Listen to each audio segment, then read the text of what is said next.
اب دیکھیے، آذان ہے، اقامت ہے، نماز ہے۔ اب آذان کو آپ سنتے ہیں، آذان کے اندر اللہ کا نام آتا ہے، اللہ کے پیارے مصطفیٰ کریم علیہ السلام کا نام ہے۔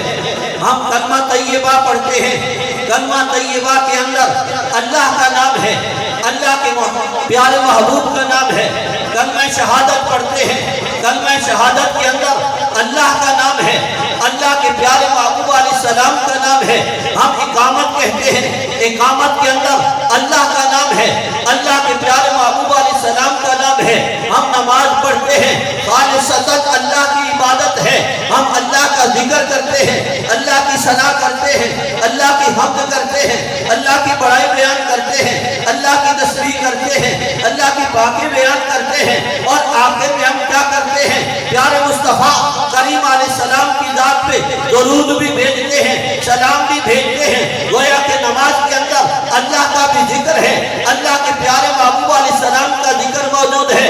آئیے پھر قرآن کو دیکھتے ہیں، آپ قرآن کو پڑھیں، قرآن کو سنیں، یہاں پیارے اللہ کا نام ہے، ساتھ ساتھ جناب پیارے مصطفیٰ کریم علیہ السلام کا نام ہے۔ اور سنیے، آج یہ محفل ہے، ہم اللہ کا شکر ادا کر رہے ہیں، اور اللہ نے ہمیں ایسا عظیم نبی عطا فرمایا ہے۔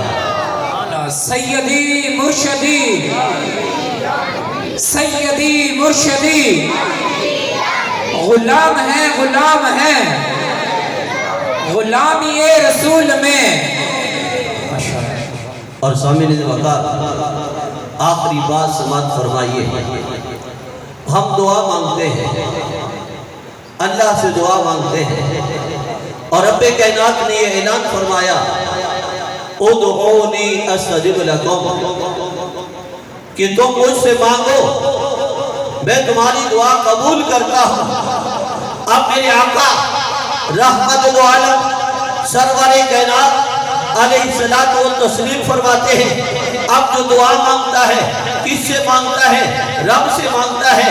اگر اول میں میری ذات پہ درود نہیں پڑھتا، آخر میں میری ذات پہ درود نہیں پڑھتا، دعا رب سے مانگتا ہے۔ اب میرے آقا فرماتے ہیں، اب وہ دعا کہ جتنی عاجزی کے ساتھ مانگی جائے، جتنے گڑ گڑانے کے ساتھ مانگی جائے، اب وہ دعا رب کی بارگاہ میں نہیں پہنچتی، وہ دعا زمین و آسمان کے درمیان معلق رہتی ہے۔ اور میرے آقا نے فرمایا، اگر تم چاہتے ہو تم دعائیں مانگو اور تمہاری دعائیں قبول ہو جائیں، پھر ایسا طریقہ کریں، پہلے بھی میری ذات پہ درود و سلام پڑھیں اور آخر میں بھی درود و سلام پڑھیں۔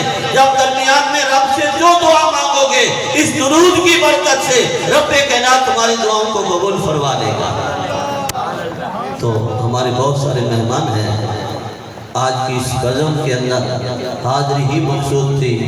اللہ رب العزت ہم سب کی حاضری اپنی بارگاہ میں شرف قبولیت عطا فرمائے۔ وآخر دعوانا ان الحمدللہ رب العالمین۔